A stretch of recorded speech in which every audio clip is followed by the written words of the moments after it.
I'm Bailey, and I'm happy to not be the one presenting to you today.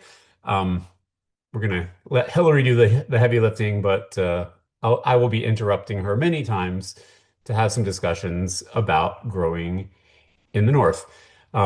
As you may know, when we had our farm in Vermont, it was, I don't know, 20 minutes away from where Hilary is. We were just a little bit further north.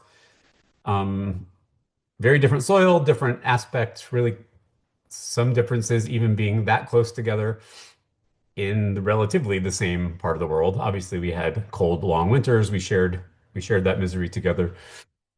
But every microclimate, every farm has its microclimate, and the better you can learn yours, the more success you're going to have. I've been really impressed with what Hillary and Dave have been able to figure out and accomplish at Morey Hill, things that they are overwintering that I never succeeded with or never tried because I just told myself it wouldn't work. So, Hillary, we are excited to have you. How's the spring outlook? Got about 10 inches of snow on the ground right now, and we are just twiddling our thumbs for some warmer days. We did have a couple days at 65, and all of the people making maple syrup had a minor meltdown, but we are back into the single digits at night and 20s during the day, and we are just like everybody else, starting stuff in our greenhouse with our fingers crossed that the snow is going to disappear.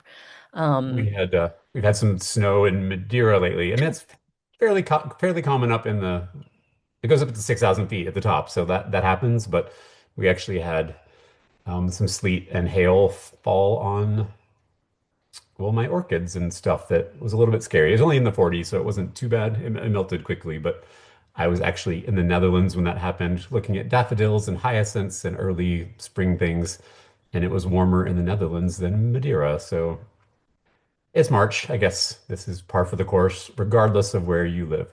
So thanks for joining us today. Thanks for helping me out with the presentation. Generally, we're trying to cover broad topics, and it can sometimes be a little difficult to explain, like, this is how this works in the Northeast. This is how this works in the Southwest. You can grow the same crops, but generally the timing, the approach is entirely different. So we're going to start doing some presentations that are more specific to certain regions. So this is going to be really good information for really anyone living in the northern tier of the US. Obviously, you are up in Vermont latitude there. We're just south of the 45th parallel. So anyone in the 43rd, 44th, 45th probably has some similar conditions unless you're really heavily moderated by the ocean. Um, so yeah, you've got all kinds of tricks up your sleeve. So I'm gonna hand it over to you. Thanks for being here today, Hill. Thanks so much for having me. I should mention you may know that Hillary works with us at Farmer Bailey, so you probably um, get some good tips, good advice from Hillary through your email. Maybe occasionally some bad news when we've had little crop failures or order adjustments. So you're definitely part of the Farmer Bailey family as well, and a very experienced grower. Thanks, Bailey.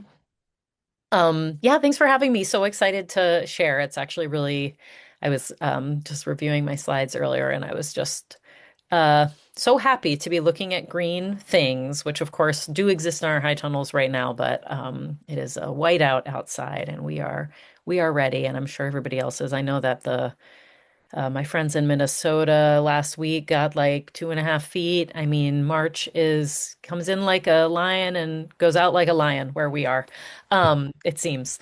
Um, so I'm gonna just give you sort of a little bit of insight into what we do here at Morey Hill up in northern Vermont. We're in the Northeast Kingdom.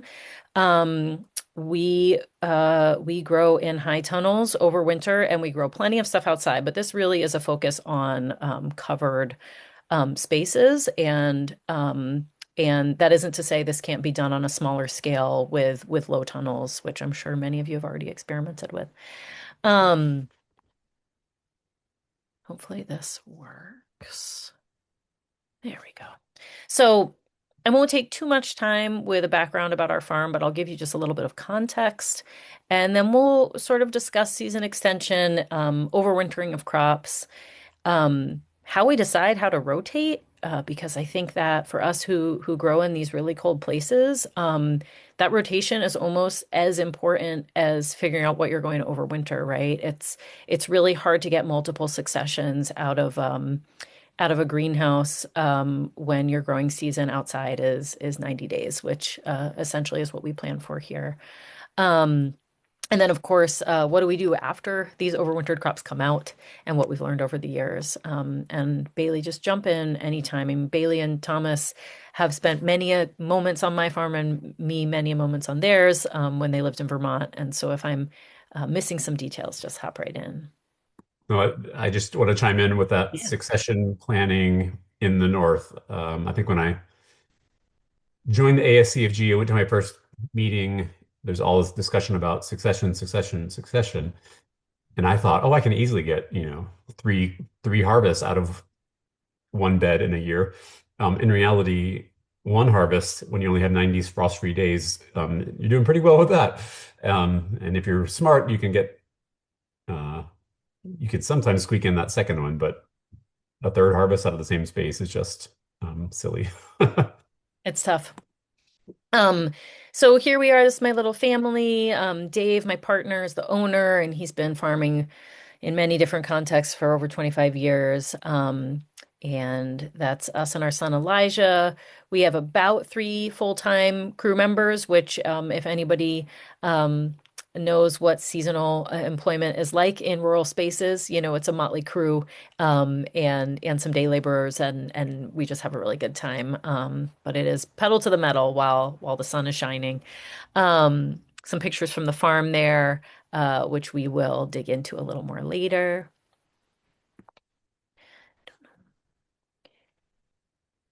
We do a mix of annuals, variety of perennials from woodies to herbaceous ones, and we grow dahlias, and we sell dahlia tubers. And some of you may know us as Morey Hill Farm Dahlias. Um, as many of you can probably think, like if you grow dahlias in northern climates and you have a frost in August, you don't get much of a dahlia crop. So the tuber selling, that retail operation, was sort of our way to continue obsessing over the dahlias that we love so much, and support the venture. Um, we sell mostly wholesale to designers. We have a little CSA here and the retail tubers, and we try to do all natural practices here on the farm. Our growing spaces are not particularly unique to this part of the world. Most growers in these zones are doing some sort of overwintering or some sort of season extension. We've got three big tunnels, a small prop house where we start our seeds, and an annual field of which we can never make a short enough list of varieties. We grow so many different varieties of things, about 1 to 2 acres, about 6,000 dahlias, about 2 acres in herbaceous and woody perennials. Um, am I missing anything there, Bailey? We are not limited by space. We have a big old dairy farm with a lot of hill space and not a lot of flat space, and the greenhouses are the only flat space on the farm. That's Yeah, I think that touches, I mean, this gives you an idea when you really look at the sheer number of things that you all grow. There's probably nothing you haven't tried once or twice. right. Um, and that's really how you figure out what works in your climate, in your soil, and with your practices. Um, but yeah, it's always fun to visit your farm, not only because it is immaculate. Um, Dave is a bit of he requires things to be immaculate in a way that I never did. He So it's always does. impressive, but also just the sheer variety of plant life you have on your property. It's really, really exciting. So if they'll ever let you visit them, I suggest you take Dave and Hill up on a little farm visit sometime. Thanks for that, Bailey. Yeah, I mean, many of us in this virtual space right now, I'm sure, are massive plant nerds, and Dave and I definitely are. And um, when you are a massive nerd with a growing habit, you plant lots of different things. Um, all right, let's get on to it. So there's pictures of the farm, just a picture of our prop house. Actually, it kind of looks like that right now. That's about what we have sown right now. Our three high tunnels, which again, that truly is the only flat spot on the farm. Um, and then on the left there, we've got a picture of our beautiful first year flowering foxgloves and some verbena in our annual field. And then just a bigger view of the corner of our annual field down there at the bottom with my favorite black swan poppies that mostly we just like to look at and take pictures of. Now, your prop house is heated, but none of the others are heated. Is that That's correct? correct. Thank you for saying that. Yes. So we do not have any um heated like cut flower growing space. We have a prop house for starting our seed trays and we outgrow it almost immediately when we start sowing. And otherwise we are growing in unheated high tunnels, which, and I'll talk about this a little more later, but it almost doubles the length of our season. And I'll say more about that when we talk about overwintered crops. So you're growing, I know you grow a lot from plugs as well, We but do. then for all those hundreds of specialty things that aren't available as plugs or for whatever reason, Yep. um, or that are fast growing and you're just really good at starting them yourself. You all are Yep. excellent with seeds. So yeah, you when you're dealing with such a short season, it all has to be ready at the same time to go in on the first possible day, and you are always ready for that. Largely because of this small heated propagation house. I think it's Yeah. a really great tool for your farm. Thank you. Yeah. Yeah, we do order quite a few plugs in from Farmer Bailey for very specific times, and I'll talk about that a little bit. But what we can start from seed, we do. And it's taken us the entire decade and more that we've been growing flowers to dial in that sort of seeding plan. And every year there's something that works and doesn't work, but every year it gets a little better. So stick with it, all of you that are um, trying to Great. get better at your seeds. Hilary, how is your prop house heated? Oh, prop house is heated with a the prop house used to be half the size it is now. It's actually we put an extension on it. So it's heated with a heater that's a little too small for it, but sort of a standard propane greenhouse heater, a small one.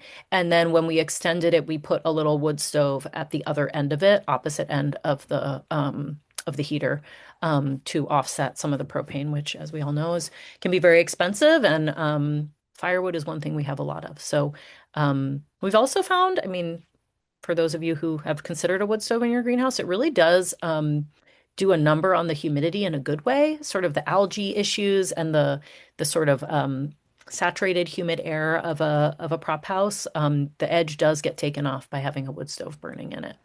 We found that to be helpful.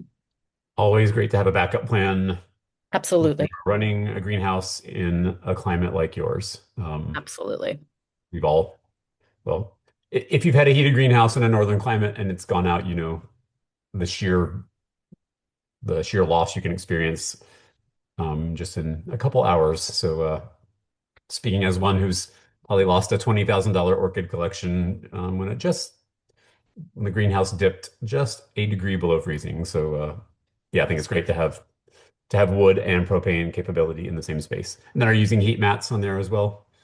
We have actually sort of stopped using our heat mats and sort of not with not very carefully monitor the temperature, but basically the bench that's right near the heater gets a lot of warm air blown under it. And then, of course, the sort of opposite corner from the heat sources is the cool corner where we start our cold start seeds. And so we've tried that and it's worked really well. We've also just had sort of this lucky timing of sunny days in these first few weeks of starting.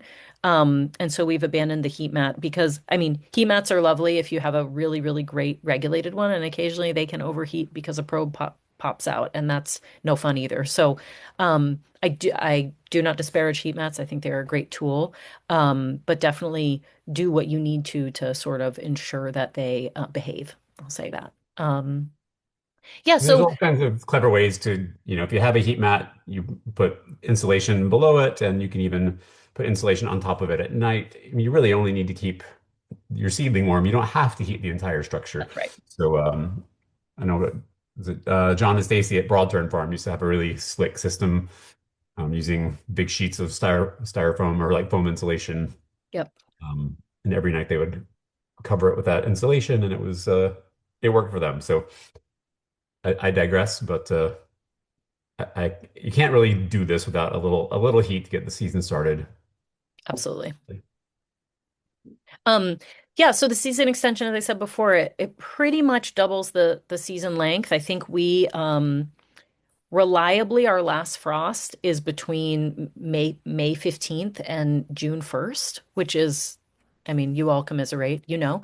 And the reliable first frost is probably between September 1st and October 1st, but we've had it as early as August 25th, and we've had it as late as the end of October. And so the predictability really just isn't there. And so these high tunnels really just buy us some time and some space and some warmth. I always tell people that I feel like I'm farming in Connecticut in my high tunnels, and it feels great.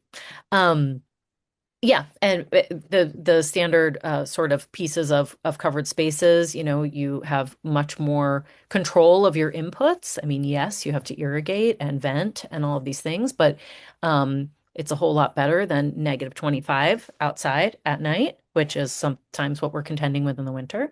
And generally speaking, it's just warmer conditions year round. And so we really do feel like we're growing in, you know, zone 4B outside and zone 6B in the greenhouses is sort of what we tell ourselves.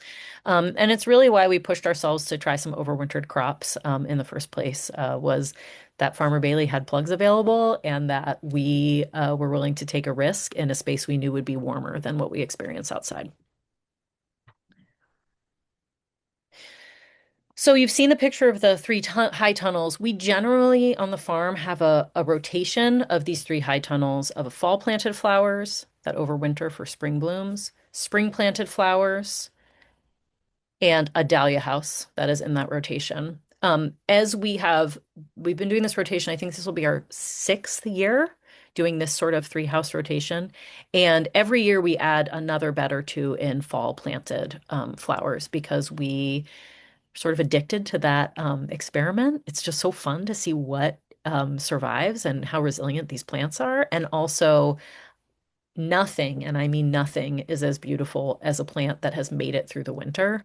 It is a different beast than one you plant in the spring of the same species. And we'll look at pictures to show you that. What else? It makes us first to market with a lot of things. And when you live in a place where you can't work the soil sometimes until May, being able to be first to market with some interesting blooms is really, really important. Yeah, I think that's a really, really good point. A, a, a crop that matures in fewer than 90 days is a fast crop, but if you can't plant until the middle of May, even 1st of June, you're not harvesting until August, September. And the season, like you said, you could frost at any time. That's So right. fall planting is really crucial. And there's always surprises. I mean, I had Gerbera daisies overwinter up there once, and like, why has this worked? But you really do pick up at least two zones of extra warmth. They are magical bubbles. There's always my favorite place. I see you've got a little shout out to Johnny's here. Yeah, don't sleep on those. There's so much information on the Johnny's website, and they've been a trusted seed source for a long time. A lot of you ask us questions about seed, and we're happy to point you in the right direction, but we don't sell seeds. We don't know everything there is to know about growing from seed. Obviously, we are plug and plant people, so we can't all know it all. We can't all do it all. We have a lot of great resources on our website, but also Johnny's spends a lot of resources maintaining and updating theirs and doing research and sharing it. And we we're right on board with sharing that information and supporting the industry through free education. Yep. Absolutely. Yeah, I thanks Bailey. I was going to talk about Johnny's in a bit, but I forgot I shouted out to them on this page. There really is, every single time I go to the Johnny's Overwintering flower trials, there is more information. They now have a video of every single crop they've tried over winter. Joy and Hilary, who manage those, are um, a wealth of information. They are quiet and lovely, and you can definitely email them if anything pops up for you. But also, the resources are abundant, and I will share the one that's worked really well for us. And really, I got sort of turned in the direction of their tr trial, and I was just so taken by how many things can make it over winter in rural Maine. And I was like, you know what? We're just one zone colder, half a zone colder than that. I'm going to try it. And between that and having access to plugs, because I don't know about you, but starting things on time in August for an October planting, August is just about as busy as it gets on the farm. And so, one reason Dave and I have been able to continue this experiment every year is because Farmer Bailey has plugs available. I can order them for an exact ship date, and we'll talk about why that ship date's actually super important. So this three tunnel rotation, I'll just share some things that have worked really well for us. Sorry, just gotta turn over my notes here. For our fall planted flowers, we have had great success with Snapdragon Campanula, Tulip, Foxglove, Delphinium, Sweet Pea, and Scabiosa. And I know that list, at least the Johnny's trial has 40 plants that they've tried over winter with survival. Those have all worked incredibly well for us. Pansy's also on there. I didn't write it on here because we didn't plant it this year, but that's another one. The violas do really well over winter as well. Um, the spring planted flowers that we've stuck to are poppies, although I think we're going to move those to overwintering. Stock, another round of foxglove. We cannot grow enough foxglove for our designers. Everybody wants it all the time. I think we grow 5 successions on the farm. Um, Feverfew, phlox, and cosmos. Don't be fooled by phlox, everybody. Um, it survived a -5 degree cold wind blast coming through my greenhouse the other day. It likes the heat and it likes the cold, and what a lovely crop. And it really seems to thrive and get some nice long stems in that early cool part of the season. And So you're then talking annual flocks there? Sorry, I'm talking about annual phlox. Yep, Drummondii. I don't know if I have that Yep. pronunciation right, but yep, all of our cherry caramel and flocks of sheep. I mean, it's really just astounding. I mean, last year we actually talked about we were like maybe we don't even ever have to plant phlox outside because we were cutting from this planting we did the first week of March through July. It was wild. Really, really beautiful. And then we have a dahlia house, and as all of you know, everybody loves dahlias. You can never grow enough, and so we just grow the most reliable, most prolific varieties in our cold zone. Some of our favorites are Valley Tawny, is probably our absolute favorite, and Blizzard. We grow a lot of both of those. Great. Back to Flox Hill, and I see a Yeah. lot of these are kind of cut and come again Yep. annuals. That was I love a one hit wonder. I love stock. I love Campanula. But when you don't have time for multiple successions, Yep. really focusing on those crops. I mean, like a scoop Scabiosa that will just keep Yep. going forever. Um, it really does improve your profitability if you can get multiple harvests off that same plant without needing to start over and let it completely, generate a brand new plant. So, um, obviously, like snaps, stock, campanula, you can't live without them. When they're good, they're great. Yep. But yeah, make sure you got a good backbone of cut and come again, annuals and perennials, because that's really going to save you. Yep, definitely. And some of this takes a little bit of experimentation. Like we've figured out that the foxglove that we plant in the fall really has like two incredible flushes, right? Sort of that central stem and then the side shoots, which are quite robust. And then we flip that bed. We have not found that there's like a third flush that's worth keeping it in there for. Whereas the second planting of digitalis that we do in March, we actually leave in the ground until October. It continues to flush We give it a little bit of food, we do some deep cutting, and by the end, we're definitely cutting bouquet size, but I mean, it really does cut and come again for that long. So there is something about that vernalization over winter that changes the plant habit a little bit. Um, and at the same time, plenty of the ones that overwinter are cut and come again. And I'm just going to give a little shout out to Johnny's Overwinter Flower Trials. You can download this Excel file. What I absolutely love about it is it gives you their harvest window. Of course, this is in Maine, right? But it gives you a harvest window and it tells you what type of harvest you can do. And what we've gotten to doing on our farm is if we need to split a bed, we will match up based on harvest window and if it's cut or come again or not, so that we can flip that bed at the same time, if that makes sense to folks. We really, as anybody who's ever had sort of like a patchwork greenhouse experience, it can be deeply frustrating to like not be able to turn over uh, half of your bed while the other half is sort of waning. And so that's something that we've sort of used this in the more recent years, used this Johnny's trial to help us with is if we want to go for diversity in the small space that we have, how can we split beds but actually have the crops come in at the same time and then flip them at the same time? Um, yeah, happy to take questions about that, Bailey, but I just think oh, just nerd out on the Johnny site. There's just so much here and it's really accessible. So have fun with it.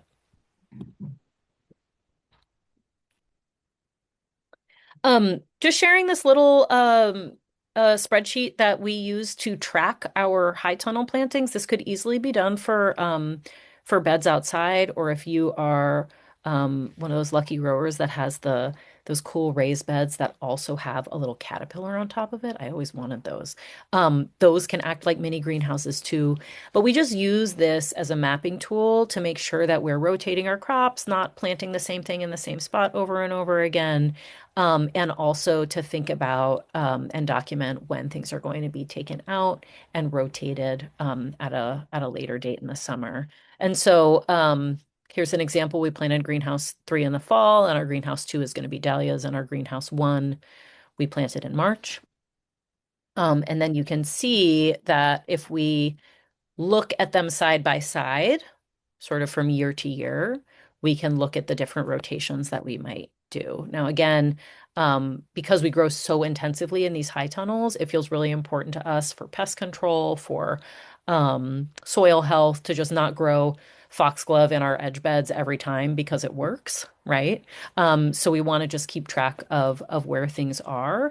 And at the same time, we want to make sure that whatever we're planting in the fall will be done by June at the latest July so that we can flip those beds and possibly get a second crop in. That's great. So just to confirm, let's say dahlias, since Yep. you fill a whole Easy. house of dahlias. Looks like dahlias will be in greenhouse 2 this year and in greenhouse 3, or was that 1? I guess greenhouse 1 in Yes. 2027, Yes. and then presumably greenhouse 3 in Right. 2028. That's right. Oh, Yeah. And as we've moved towards doing more fall planting, it's a little trickier to uphold our like perfect 3 house rotation. But but I mean, if you know anything about dahlias, you know that their favorite thing is to not be grown where dahlias were grown the previous year. And so we do hold ourselves to a pretty high standard of making sure we're not double planting a space with dahlias.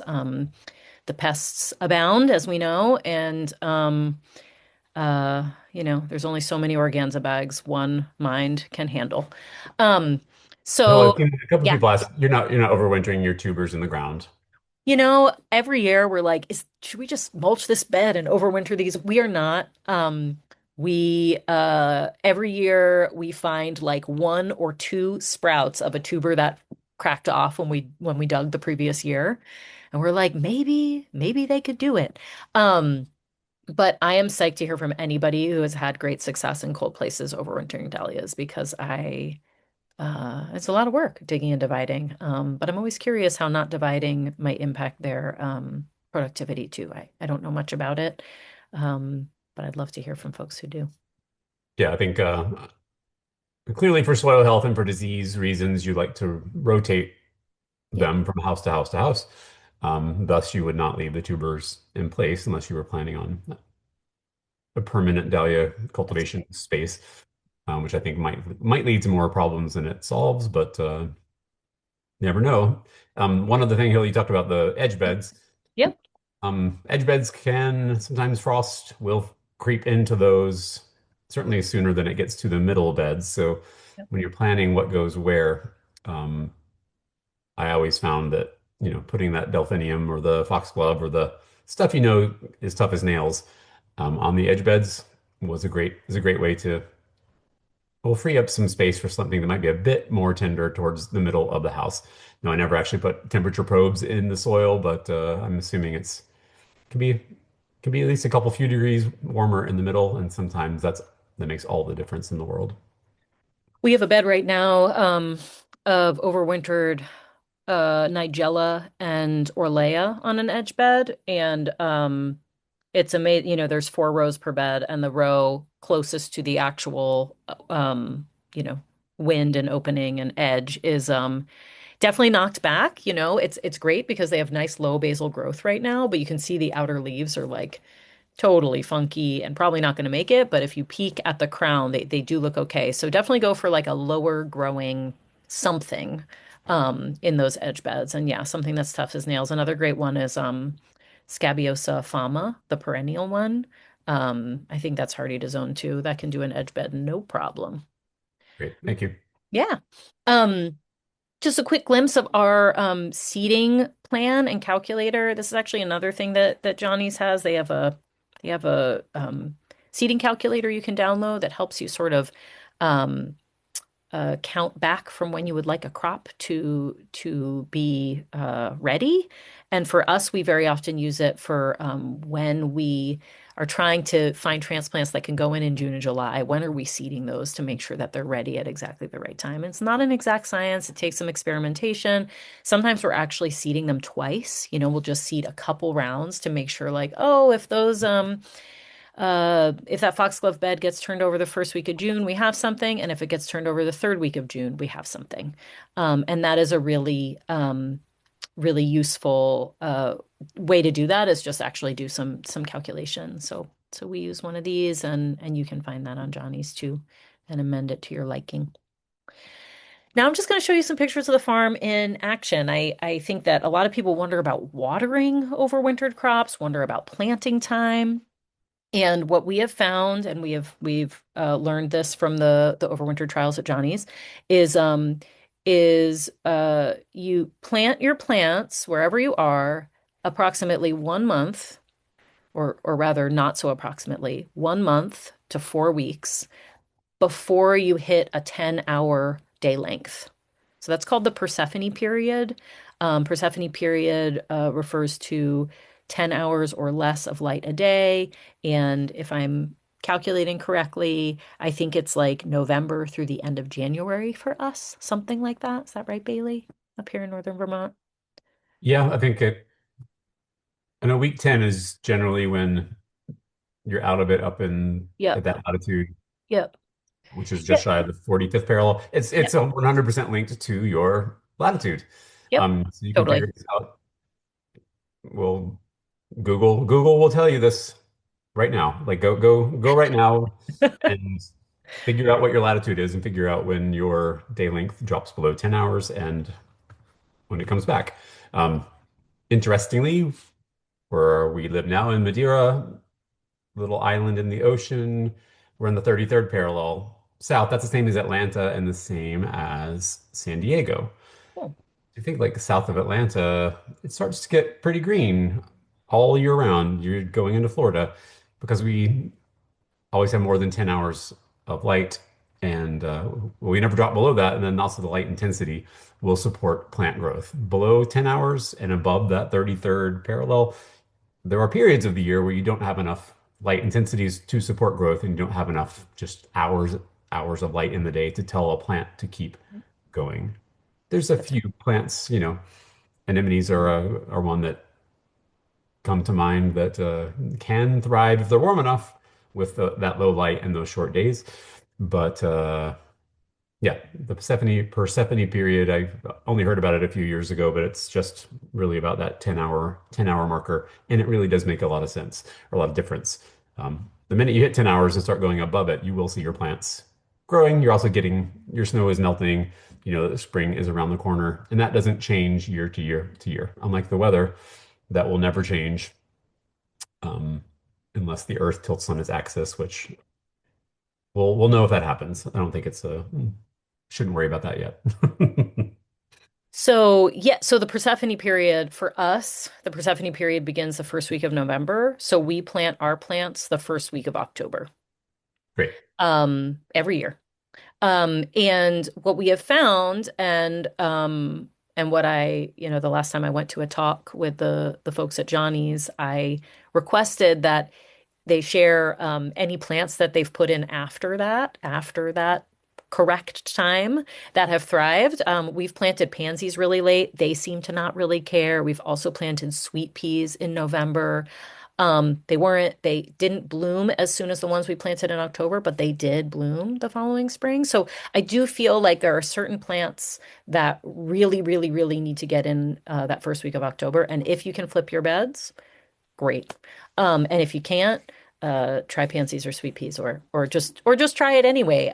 We've just found that the few that we've tried planting in November, we've tried to plant foxglove in November once, did not root out enough and did not get enough foliar growth in that 1 month period to sort of keep it thriving over winter. They didn't die, but they just didn't perform.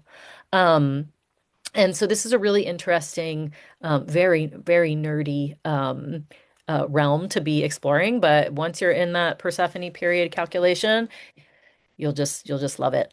So this is our house in November. So we plant in October, and occasionally there's a couple things that go in November, and we water them once. And we cover them with Rime and we say goodbye. I know everybody talks about venting and everybody talks about taking Rime on and off and opening your greenhouses. And we just can't because sometimes there's literally 4 feet of snow in front of the door. And so we tuck them in and bid them farewell and good luck. And we really don't see them again until February. So here happens to be a warmer day in December where we peeked in. This is what December crops look like, right? Are they bigger than when we got the plugs from Bailey? Absolutely. But they probably only grew on from that October to November window. And then the days were 10 hours or less, and they really put all of their energy into root growth at that point. They're just going dormant on top, and their roots continue to thrive. What I love is this December and February because I don't know what you guys see, but the plants are basically the same size. This is the beginning and end of the Persephone period, right? These are just hanging out, waiting for a sunny day, and waiting for over 10 hours of light. And what is just amazing is these are campanula and these are foxglove.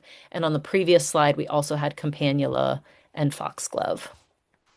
Great. Oops, Hilary, let me back up a little bit. So you said you're planting early October. That's roughly week 38, 39. that's correct. You may notice that is when we really start our fall shipped plug program. Those dates are when you want to transplant your plants, not if you're going from seed, you need to back up, 6 or 8 weeks, depending on your crop, to make sure you have a full-grown transplant for that date. It's not arbitrary. It's 38 is traditionally the start of our fall season because that's when people in that northern tier need those plants. Now, the That's further south you go, the longer you can wait because your day length is staying longer later into the year. So kind of 38 to 44 is the window for fall planting for most of the United States, but it starts with you and it starts in around 38. so yeah, these babies are just dormant under their covers. I'm not exactly sure, but we could say this fabric was off in December and went back on and then came off again for the first time in February. Again, it's just too much to ask of us to clear the snow and get in there every day. It's a snowy place in which we live. Um, What weight of frost cloth are you using?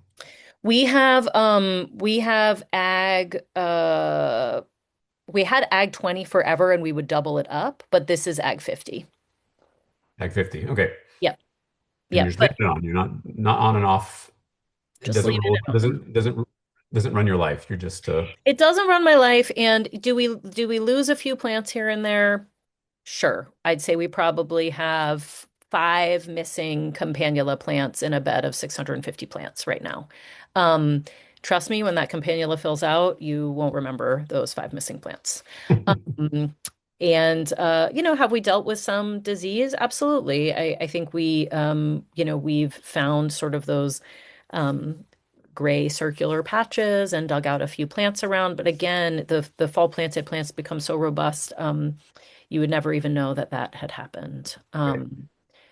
Here's April. A lot happens between February and April. I mean, you can see the campanula and snapdragons here are totally stemmed up. Our tulips are blooming. Um, it's just amazing how much can happen as those days get longer. Um, and then here is May. Again, the snaps and campanula, same beds you were just looking at. These are now almost as tall as me. These are almost 5 feet tall. What do you need a 5 foot tall snapdragon for? Nothing, but it's incredibly impressive and also incredibly uniform and sturdy in its growth. We're not selling 5 foot snapdragons, obviously, but um, compared to sort of what a spring planted bed looks like, it's worth it for us to have an entire greenhouse taken care of as we go into spring. I don't know about you all who are growing in lots of space, but it is so hard to just get everything in the ground. I mean, if we had to plant three whole greenhouses every spring, this really does take the pressure off to plant in the fall. Here's our beautiful pansy crop. Believe what you hear about overwintered pansies. You can really get like 20-inch stems on an overwintered pansy. They're just remarkable and totally foolproof. Anybody can do it. They just thrive. They're so lovely. So there's a question about what are your Oh, temperatures in April and May. You're obviously still getting frosts at night. oh yeah. Temperatures anywhere between 45 and 75, depending on the day, but you're probably trying to keep things ventilated and maybe on the cooler side because even in February, March, if you keep your tunnel shut, you're going to hit some 90 and 100-degree temperatures in there. And that's Absolutely. not what these cool crops want at all. That's absolutely true. Yeah. I mean, it is, we had one year where we got where all of our plants were stemmed up and we got a frost in, I want to say late April in the greenhouse, just barely. And we did see some flower aborted buds. It was really interesting. Our foxglove had an interrupted part. It was like the bottom of it bloomed and then the middle didn't and then the top did. So yeah, is there risk involved? Absolutely. Can you build all kinds of little protective blankets for them? Definitely, and we recommend it. Um, but they're way hardier than you think. And really, unless that night was like 19 outside and it was 28 in the greenhouse. But if it's going to be just around freezing outside, we're not worried about these crops in the greenhouse. We always have, 5 to 10 degrees in there, warmer. Great. Yeah, And I'm sure I mean, you're watching the weather like a hawk at those times of the year. absolutely. And if you have a nice sunny afternoon and you see that you're dropping below freezing, you might go shut the greenhouse a little early to build up a little Right. extra ambient heat to get you through that night. So yeah, Again, it's a bit of a gamble, but white knuckling the control of the greenhouse. yep, It's a little bit of a false sense of control, but you got a little bit of power there. absolutely. Yeah. Great, thanks. Yeah. So I just wanted to show a few more pictures. Here's June. This is great because we've got on the left, we've got overwintered scabiosa, just the annual type. Now I've also overwintered scoop. Uh, Nothing is more beautiful than an overwintered scoop scabiosa if you can get it to live through the winter. I mean, it is just the most stunning thing in the world. But I will say, if that feels like an investment that is just a little outside of your comfort zone, the seed grown ones are also amazing. These were 7 feet tall. The flush was incredible. It flushed for 6 weeks. It makes me never want to grow scabious outside again. Um, on the edge bed, we have feverfew, which we knew could tolerate a really cold early March. And we're actually really happy with that feverfew. spring planted because overwintered it gets to be about 5 feet tall. That was a nice like 3 foot kind of small hedge, and we had to inch along our tiny little row there. And then you can see this phlox that was also planted in March with that feverfew. But yeah, you can see it's June. We are definitely not turning over those beds yet, right? So then we get into July and we start turning those over. You can see we're just picking the last of the campanula there on the left. That was the overwintered campanula. We've got Tweedia just planted in the bed here in the middle. And then here on the right, you can see we put in an ornamental tomato crop. Those went in around the beginning of July. Because we weren't worried about getting fruit to market. We knew we could get clusters on a vine, even if we planted them in July, and we did. And it was a trellising experience, to say the least. Um, yeah, so I'll just quickly reflect on sort of the areas for growth, right? You're always learning when you're growing in high tunnels, and you're definitely always learning when you're growing in a place that is as cold as here. But we really are trying to think, what else can we get in the ground in the fall that is going to perform in the spring? We're finding that, and I'm sure some of you are as well. There are more and more weddings happening in May and June in Vermont and fewer in July, and then they pick up again in August and September and October. And so there really is this desire for May and June crops, and so we keep thinking about what else we can overwinter. And then we keep continuing to test these succession plantings with these short growing windows, like what can come to maturity in 60 to 90 days that isn't going to get hit with powdery mildew, what does well with the days getting short, what is cut and come again that is worth taking up bed space? And will it have a high yield before October 1st? Because that's usually when we try to flip the greenhouses and when we dig all the dahlias out. Again, hit or miss. Some are hit and miss every year, right? We have some great successes and some that don't work. I'm going to show you some of the struggles. We've let go of mums, later plantings of zinnias, phlox, ranunculus, glads. All of these just seem disease susceptible, and the mums never, ever, ever came to fruition before the frost. It was always like within days they were ready to bloom, and it's just a little too short here, or we haven't found the right mum varieties. Our success crops have been great, and you'll see the pictures of all of those, so I won't run through the list. Um, and then we still haven't done fall snapdragons, but I see everybody on Farmer Bailey ordering them, so I know it can be done. I just have to get the right group. We're going to try some callas, and we're still really set on trying to figure out a way to get a fall ranunculus flush. We're working on that. So here's our Tweedia planted the last week of June in the greenhouse. Loves the heat. Tweedia just wants wet feet and heat. Highly, highly recommend it. Absolutely beautiful. And we could probably grow a whole greenhouse of Tweedia, even here in Vermont, and we still wouldn't have enough stems for the designers and what they're after. Hilary, have you tried to overwinter it? I did try to overwinter it here. It was one of the result was I'd pull on some and the root would come out, and there were a couple where the root seemed to still be stuck in there, but I couldn't catch any green growth on top. If anybody else has any insight to that, I know some folks in Rhode Island and Connecticut are overwintering it beautifully, and I haven't had any luck. Okay, yeah, I was surprised to learn that it's hardier than I thought it was. I used to think Okay. it was like truly a tropical, but it seems like there are people who can grow it in more of a perennial fashion, and the second and third years it just gets much taller, I think. Um, Yes, that's what I've heard, and it's what we have done, not last year, but the few years before, is we planted it as soon as we could work the soil in the greenhouse, right? March, April, we wanted to give it an early start. We've found that whether you plant it in April or you plant it at the end of June, it it's fine either way. And so we've turned it into this second succession because it comes in at the same time. Um, it really doesn't mind the waning light, and it flowers beautifully. So it's a good short season crop for sure. Um, Another surprising one, Didiscus, was just absolutely stunning for us. 3 feet tall. Loved the waning light, didn't mind the heat. I mean, went in the heat of July and was just happy as a clam. Marigolds, of course, don't mind the heat. We have some pests that doesn't let our marigolds thrive outside, and they're not profitable enough to really get to the bottom of it outside. So we've just been doing a later bed planting in the greenhouse, and it's worked out really well. Our beautiful Didiscus and our incredible tomato vine over here.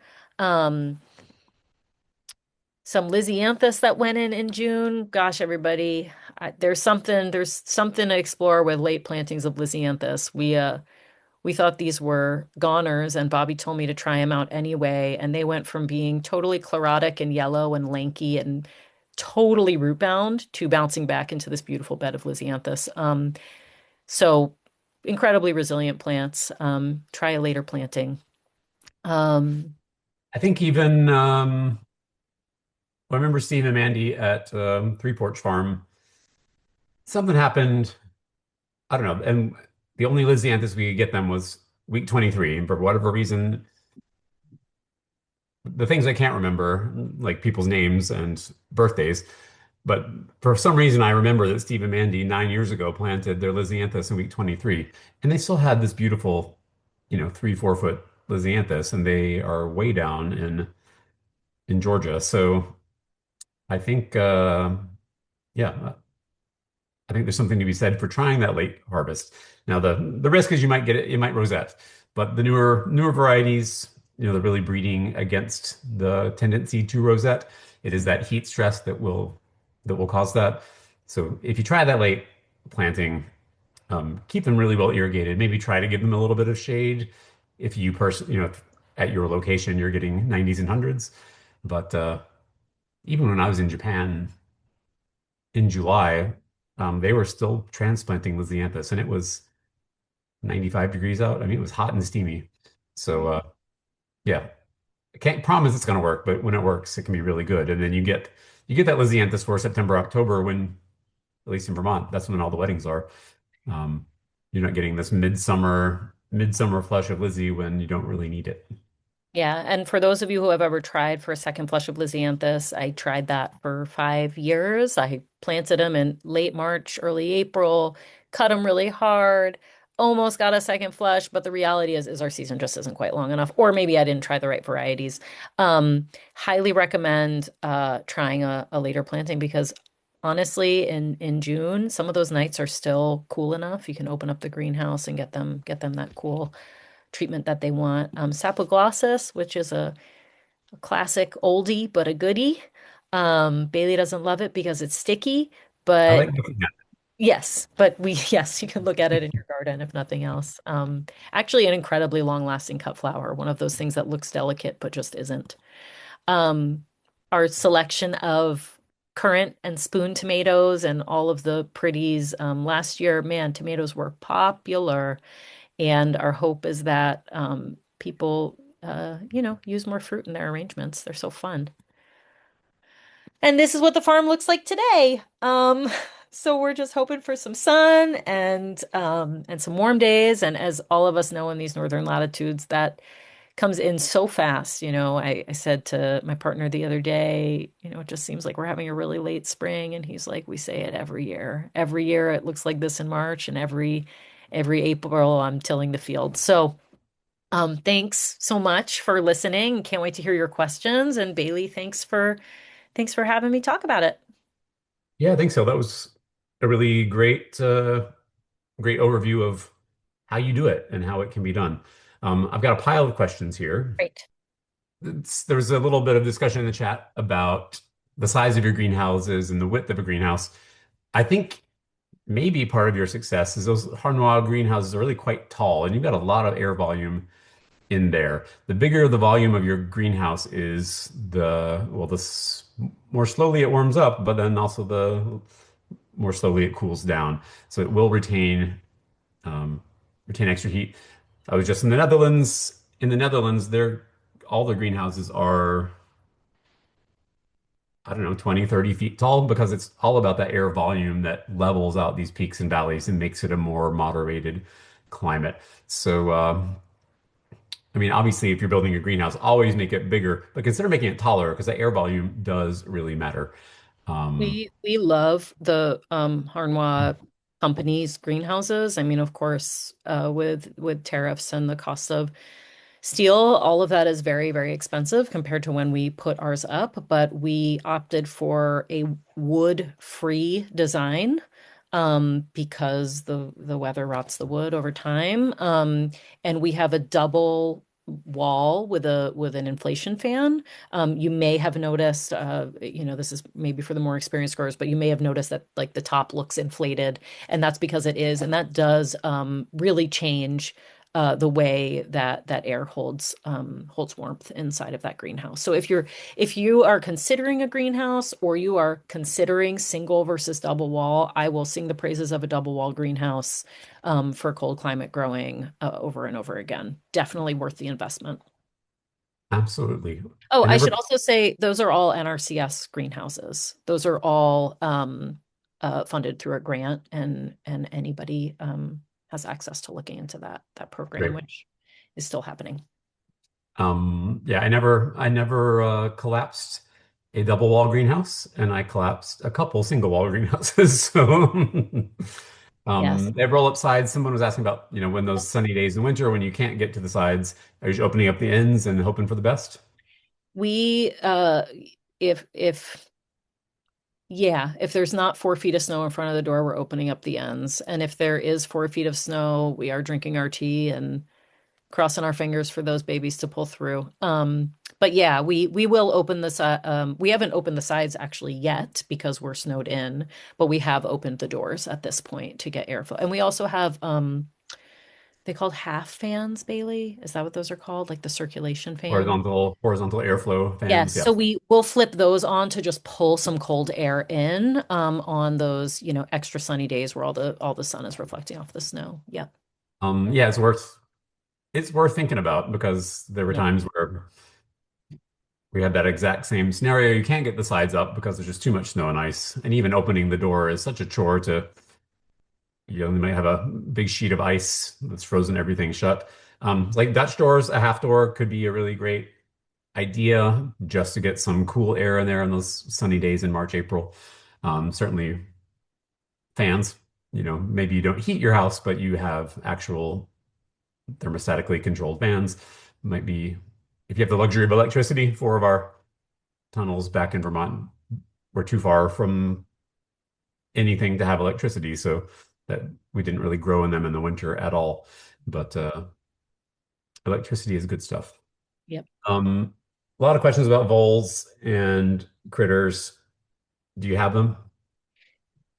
We have voles. We don't have many voles. We use very, very, very little landscape fabric on our farm, and that seems to be where our vole population loves to exist. And so, we worry about our peonies and the few odd places that we have something planted in landscape fabric, but we do not use landscape fabric in the tunnels.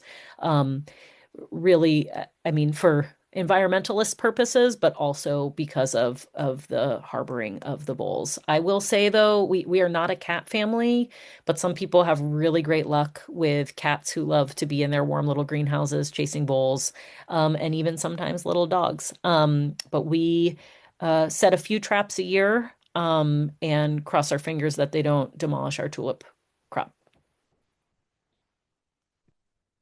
Good luck. Yep. No, we only had 11 cats on our farm. We left. I don't know.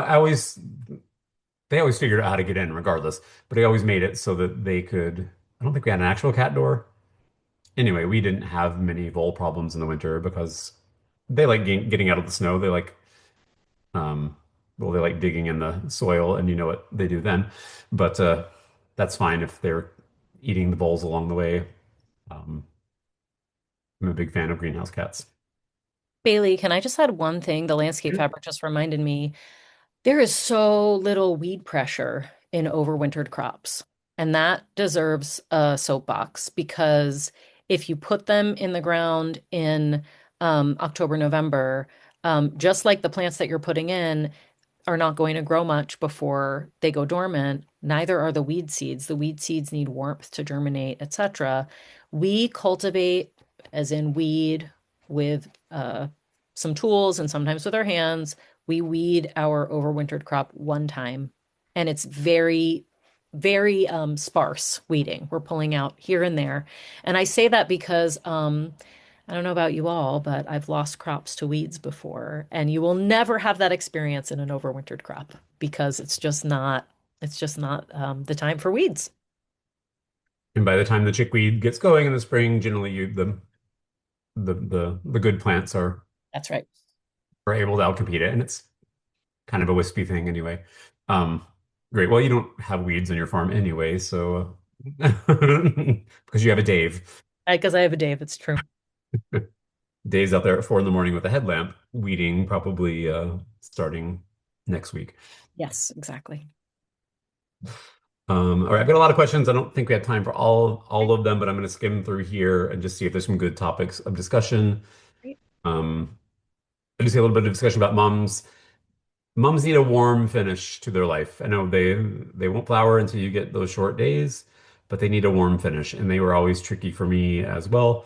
Um, you could try blacking them out earlier in the season to get an earlier bloom on them so that you're still in the warm months of the year. But if you're not set up for that and you don't have supplemental heat, I also agree that mums are a tricky proposition up where you live.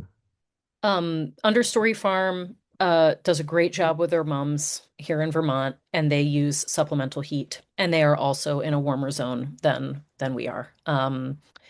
Yeah, they need a warm finish, and it's just a buzzkill when you fry all those little blooms just about ready to go with a little frost. So that's what we've figured out. And understory, they're over on the west side of the state, right? They So are. They're they get the moderating effect of Lake Champlain.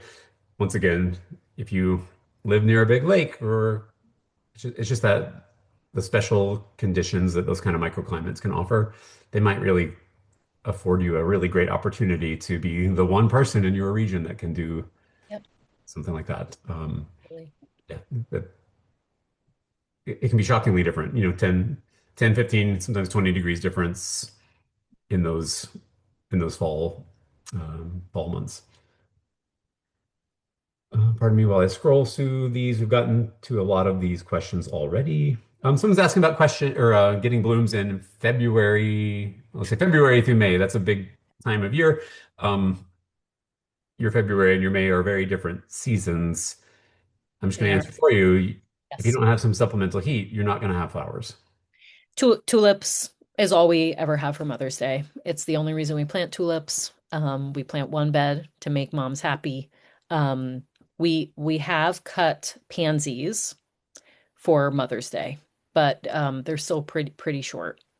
And because we don't even have an option for supplemental heat, right? So this is just what we've come to is one bed of tulips for the moms, and then pretty much like clockwork, everything starts being cut the following week after Mother's Day for us.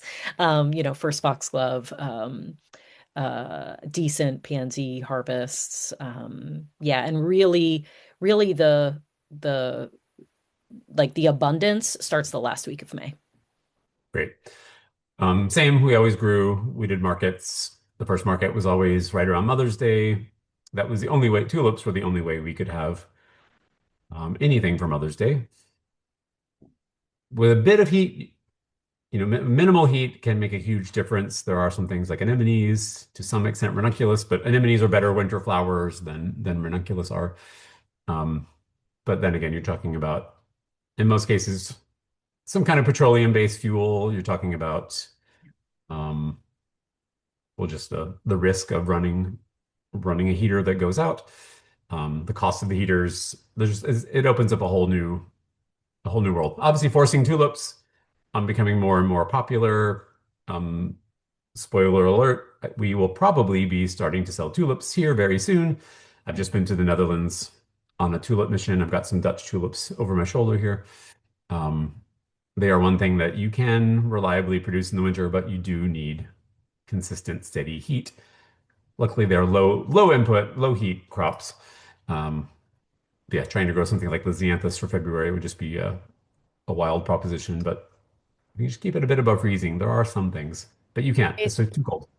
Bailey, I saw a question about disease with our tulips, and Yeah. actually the that greenhouse sort of crop plan image that I shared started because we were trying to make sure that we didn't plant tulips in the same spot for 5 whole years. So if you're prioritizing one crop to not plant in the same spot, tulips and dahlias really are good ones because they do harbor disease and it lives in the soil. So yeah, I just saw that question pop in, Yeah. but Great. definitely. Yeah, I always made sure to not double up tulips in the same place. I tried to not do lisianthus in the same place. Particularly if I saw fusarium, I would mark that bed as a no lisianthus zone.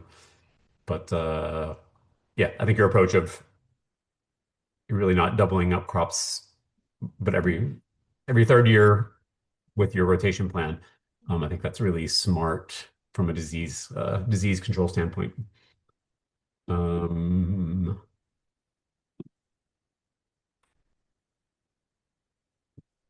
Talk a little bit about what isn't, yeah, what are your failures? What aren't worth trying to overwinter? What do you not prioritize the real estate anymore? Yeah, great question. Well, we tried to overwinter Lysianthus. Too cold. Too cold here. I think it actually was alive, but it just was so sad. I'm Sad scared. looking. Yep, just not happy at all. Um, this is not a popular idea, but truthfully, tulips. I think that when it comes down to it, between a little bit of vole damage, trying to spend just trying to spend the money like on the really beautiful varieties. I think it's totally worth overwintering them, but for our market being fully wholesale, we don't really have much of a retail market. It's hard to mark up the price of a tulip enough for wholesale, especially in a landscape where I think most of you probably are aware that forcing tulips is becoming popular. A lot of people are doing it. A lot of people are definitely doing it in Vermont because Emily Von Trapp is here and she teaches a course on it. We have let go of about half of our tulips. We used to do 11,000. Now we do 6,000. That's one full bed. And we've really tried to diversify what those look like to just stand apart and have something for Mother's Day because that does feel important. But we've, yeah, given other real estate to Scabiosa fama, which has just been sort of an incredible, beautiful surprise, massive flowers. Um, Pansies is a tricky one because they're just so tiny, but the people who love them want them all the time. And so we have decided to bring pansies back. That's when we let go of, but have decided to figure out a mixed row using that Johnny's resource, try to figure out something because the pansies are so prolific. Like you do not need 80-foot row of pansies, trust me. Um, but an 80-foot row that's half pansies, half phlox, for example, could work really well, or half pansies, half scabiosa, two things that are just so darn prolific. That Johnny's resource also tells you how many stems per plant, and that was a really useful um, resource too. But I gotta say, it's worth trying everything because you just never know what's going to survive over the winter. And the investment, what me and Dave say to each other is we're like, okay, we bought all these plugs from Bailey. If something dies, what are we going to do? We're just going to plant something in the spring anyway. So like what do we have to lose? A pretty small investment in these plugs and possibly get some incredible yields. Great. Yeah, I recall in our last season or two, um, I never had the best luck with tulips in the ground, so we were switching more to growing them in crates, and that way you can keep them essentially on ice in your cooler. Um, we always ran just a little electric heater in our cooler over the winter to keep it from freezing, but the cooler is so insulated that the energy cost is almost negligible. But if you can keep those tulips pre-sprouted, or rooted into their media just above freezing, and then pull them into the tunnel just to finish for that last month before Mother's Day, you can time them much better, and you're not tying up all that bed space. We found ourselves just lining them up in the aisle. The aisles are already narrow, but there's things you do for love in the wintertime in Vermont, just to squeeze every possible plant you can get in there. I think we've kind of space them so you could step in between the crates and make it entirely inefficient to move in there, but at least you had a few more flowers for springtime. Are you doing ranunculus and anemones still, or have they been a great success for you, or always a bit of a challenge? We have always struggled with anemones. We're not sure why, because everybody around us seems to grow them just fine. Sometimes we're like, maybe it's the soil, or maybe we're just not soaking them quite right, or starting them quite right, or planting them at exactly the right time. Definitely try anemones because, poof, overwintered anemones are just darn gorgeous. Um, we've had some success with ranunculus. Edge bed's a bad idea. It does seem very variety specific.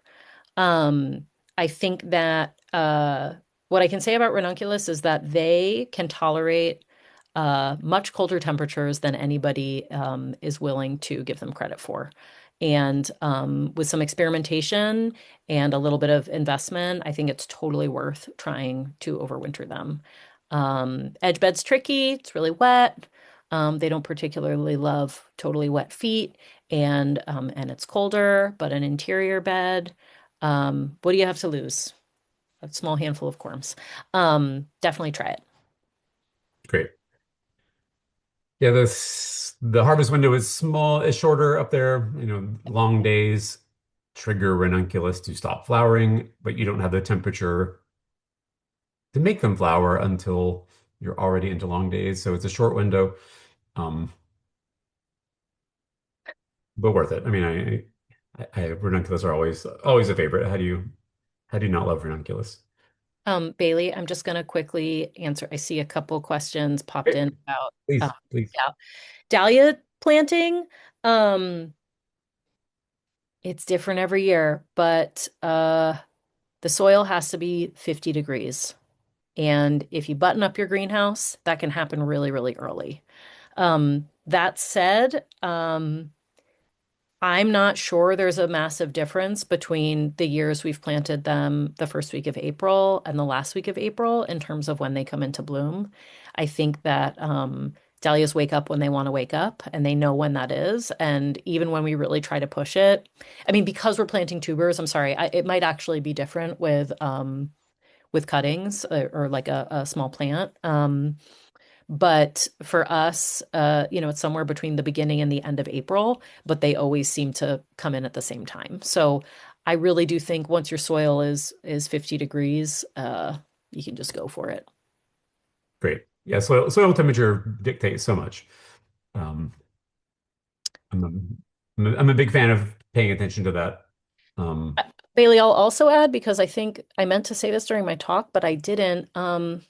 We water our plants in the fall when we plant the overwintered plants, and then we really do not water them until they seem to have drank all that water up. So sometimes it's February because there's so much water percolating through with all the snow melt, etc. Um, you can rot a plant in the winter so easily by keeping it overwatered. It actually does quite well on the drier side. So quick Great. 2 cents there. Yeah. Hill, what are your lowest temperatures you see there? This year's lowest temperature was -28 outside. Our greenhouse monitor is sort of like in the purlins, so I don't know what it was below the frost cloth, but generally speaking, our lows on our what that monitor has collected, the data is like 0 in the greenhouse. Great. In the purlins, not under the cover, so probably a little above 0 under the cover. Um, there's someone who gets -35, -40 in the winter, and they were curious what would survive in that scenario.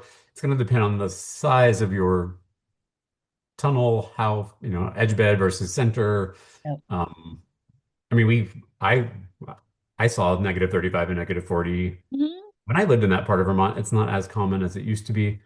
Um, so even, as things warm a bit, it might still be -20, but -20 is a lot better than -40.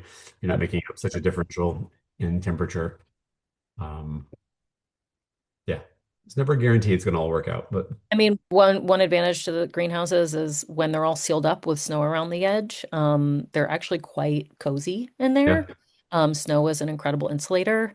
And so, yes, you have to clear snow from your tunnels, but if you can help yourself, and not clear it from the where the tunnel meets the ground, you will buy yourself quite a bit of warmth. Um, yeah, the trickiest days for us have always been when the snow melts and then we have a really cold night with high winds, right? Where there's just cold wind whipping across those baby plants. That's always the trickiest for us, more so than like the depths of winter. Try it, see what happens. Yeah, middle of winter, you're pretty much guaranteed that it's going to be the same day to day to day. Yep. And this, with that up and down, those fluctuations are harder to Right. manage than consistent temperatures. Someone's asking about, have you done peonies in the high tunnel? I know we never tried that because the big advantage to being in Vermont.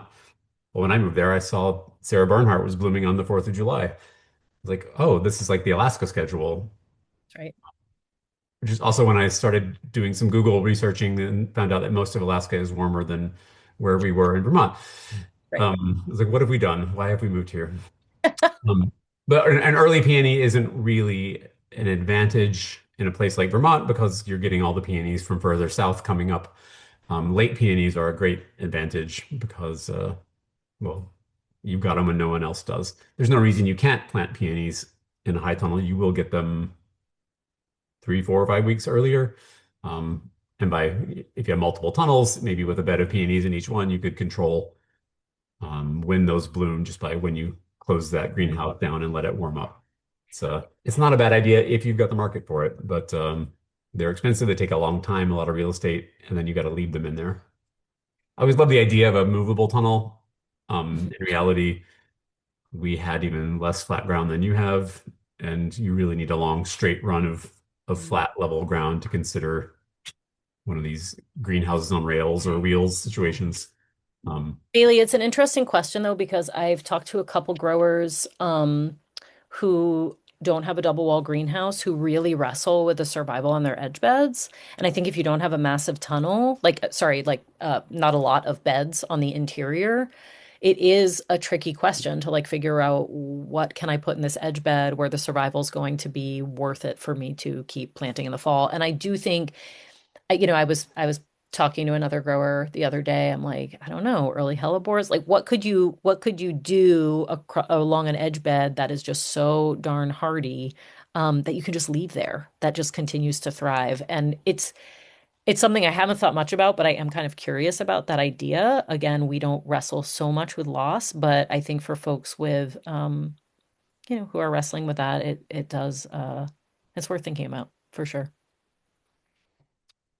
Did a lot of delphinium in edge beds. Yep. The problem is our houses weren't as straight-sided and tall as yours, so you don't sometimes get them bumping their heads into the plastic because they just get so big. Um, but they have no problem with the cold. Yep. Delphinium are really suited for that northern tier. They're tricky further south. We might take them for granted up there, but we really have the luxury of growing some of the best delphinium possible and it living for years and years at a time. Yep. Um, I'm scanning through here. It's about time to go, but I just want to make sure we're not missing any great questions that will be helpful to a lot of people. You can obviously email us if there's a question we haven't gotten to. We can't get to all of them. I think we had 200 or 300 questions submitted. So we thank you for that. Our goal is to help you as much as we can, but also we don't want to keep you here until midnight. Um, No one mentioned larkspur. Love-hate relationship with that larkspur. We've never successfully fall sown it. I know a lot of people do, like direct sow outside. We just haven't grown it over winter in the house because it gets too tall. It's already so darn tall, and then to have it be something we had to wrangle. What we're really growing in the overwinter is stuff that reliably stands up with one layer of netting, stuff that we can get a decent price for a stem, and we just can't get that with larkspur. I love it. It also there's a pest here that I don't know if you guys have seen where it sort of looks like the crown rots. Yeah, and it sort of shrivels. We have that, and so we can really only get like 60 or 70% of a bed to thrive. So that's what it's been for us, but could be our soil, not sure. So we only have 5 dogs, and one of them is very excited right now. Um, yeah, I never had great luck with larkspur myself. I do love it. I know exactly the damage. I blame everything on tarnished plant bugs. I don't know if they were the culprit at all. Delphinium, no problem. Larkspur was tricky for us. Um, got a lot of greenhouse or high tunnel questions, as you mentioned. Check with NRCS about grant programs. It's differently administered in every state. I don't know what the current federal funding is. It's never guaranteed. Never guaranteed. I mean, one time we had our NRCS rep call us and say, "Can you build a greenhouse in the next 6 weeks? Because we have high tunnel funds that need to be used by August 1st." And somehow we did it. And that was crazy and poor planning on their part, but it was a windfall for us. Um, but make friends with your NRCS rep. Totally. Hopefully you've got someone who listens to you. It's different every county, every state. Sometimes they want nothing to do with flower farmers, and other times they are very, very helpful and very supportive. Um, Question about humidity control in a high tunnel. The only way to get rid of humidity is to vent it out. And the only way, you know, traditionally you heat your space and then you vent that warm, humid air out. Humid air holds more water than cold air. If they get zero below freezing, air cannot hold water. So, and at 90 degrees, it can hold a lot of water. Just think about those hot, sticky days of summer. So you may even find on a sunny day, you need to close your greenhouse to get it a bit warm and then open the doors to let that air out and then close it again to warm it up again and then open it again if you're having real trouble with humidity buildup. Fans are great. Horizontal airflow is crucial. If you see your crops that have, you know, dips, I think you can see a planting of snapdragons where there's just an area that's shorter than the rest. A lot of that is just those plants aren't getting enough carbon dioxide. The ones on the outside are getting more carbon dioxide. But if you get some horizontal airflow, you're mixing up the gases in the greenhouse. It's helping exchange it with the atmosphere outside. You'll see a much more uniform crop of almost everything. It's just an easy solution for improving the uniformity and quality of your plants. Hey Bailey, Yeah. I just want to add to that and say that, I know that probably not everybody on this call has a greenhouse. And it is so worth taking the time to experiment with like a little miniature greenhouse-like thing in your garden beds, right? A lot of these overwintering plants that we just talked about, different varieties, like do perfectly well outside with no protection except some good snow. And even still, you can take these greenhouse principles to like a small low tunnel, DIY low tunnel scenario over a raised bed where it's like, yes, pull up the ends of that, let air move through that on a warm day, pull up the sides, make sure you haven't created a little humidity and heat bubble that can't, change. Yeah, just you can play with these ideas on a much smaller scale before you decide to invest in a larger scale equipment. Yeah. Good. So this question hasn't been asked, but if you weren't growing in tunnels in your climate, what would you grow? Would you have a peony farm? Would you grow woodies? Would you grow perennials? All of the above? I mean, Could you do it without tunnels? I think we would have to very dramatically change our business plan if we did not have tunnels. Do I think we could have a cut flower farm? Absolutely. I think we'd be selling peony roots. I think we'd be completely changing our marketing scheme around our dahlia tuber sales, right? I mean, we'd really have to be capitalizing on that 90 days of frost-free weather. And I all that said, we planted, 4,000 biennial foxgloves, right? We are doing plenty of outdoor plantings as well. But yeah, we'd have to change our plan. I also just want to acknowledge we are not limited by space. We are limited because we don't have a lot of flat space, but we have a lot of arable land and I know not everybody has that, right? That's like our greatest advantage in all of this is that we are not limited by space. And so I would go for um, I'd probably be doing some more profit margin calculations and trying to figure out exactly what I should be growing in the 3 short months that I have to make it happen. Yeah. Yeah, I think on our farm we had a lot of woodies. Sadly, we moved just as they were maturing, but we had a couple acres in woodies simply because the season was so short that starting with an annual outside every year, and we had 5 high tunnels, but they were already allocated for other things. Um, so woodies, perennials, things that can just, it does require space. They do take up a lot of space, and you're only harvesting on them, in a certain window of each year. It can be done. I've always said you only have to grow one kind of flower to have a flower farm. You could be a peony specialist and just bring the best peonies to market at the right time. But high tunnels, well, I couldn't have done it without them when we were trying in Vermont. But there are ways. It just isn't. I don't know how to do it without a high tunnel. Um, yeah, some of these things. Some ask what do you do in climates that go from freezing to very hot almost overnight? And we all just have to adapt to that because that's we're seeing that more and more year after year. And that's you get those hot days and then those freezing nights, and that's when you get the most plant damage. If you stay below freezing for a longer period of time, not so bad. But the roller coaster is real, and structures are once again the way you can moderate some of that and try to protect your plants. And also just, I mean, yeah, there's successes and failures every single time. And so if you just sort of acquiesce to that reality and know that you're going to be surprised, I promise you, you're going to be surprised by these plants. Some of them will surprise you every year where you're like, that thing made it through that, right? So you just go out on a limb and try it. I mean, what our farm looked like before we were overwintering was really, really, really different. And here we are. So definitely, definitely try it.